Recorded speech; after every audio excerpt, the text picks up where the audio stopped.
Lolos Tamtama Polri, Faisul malah dijadikan tersangka atas kasus tahun 2021. Sang ibu mengatakan tak ada keadilan. Faisul Rahman dinyatakan lulus Tamtama Polri 2023 dan siap mengikuti pendidikan di Pusdik Brimob Polri di Watu Kosek, Jawa Timur. Namun impiannya sejak kecil itu sirna lantaran Faisul kini mendekam di jeruji besi Polsek Serimau. Abdul Majid dan istrinya Halimun pun mendatangi Mapolda Maluku guna menuntut keadilan atas anaknya yang bukan pelaku tetapi ditetapkan sebagai tersangka. Sang ibu Halimah terkoyak hatinya saat mengetahui cita-cita buah hati harus kandas lantaran cacat prosedur hukum. Selaras dengan itu, Abdul menegaskan jika anaknya adalah korban salah tangkap aparat Polsek Serimau. Sebab pelaku dalam kasus dugaan penganiayaan pada Februari 2021 itu adalah adik Faizul, Haidar Ali, yang waktu kejadian masih di bawah umur.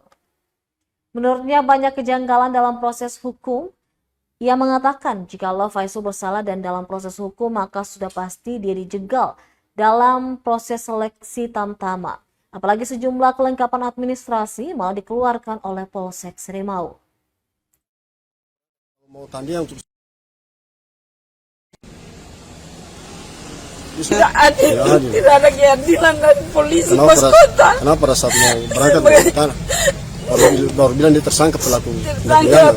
Sedangkan dari baik dulu itu perlu dituntut, baik Marwah Pei yang jahat. Setelah dilakukan mediasi di dalam gimana? Kami sudah mengadakan mediasi berulang kali tapi tidak ada. Sebab kita mediasi dengan bukan orang yang korban, sama kakaknya. Sementara korban disembunyikan oleh kakak-kakaknya. Kita diancam berbagai macam bahasa.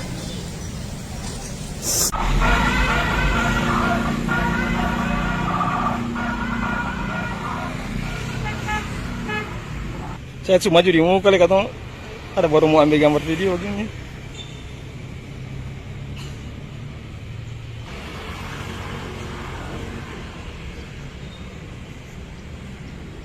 Download Tribun X sekarang, menghadirkan lokal menjadi Indonesia.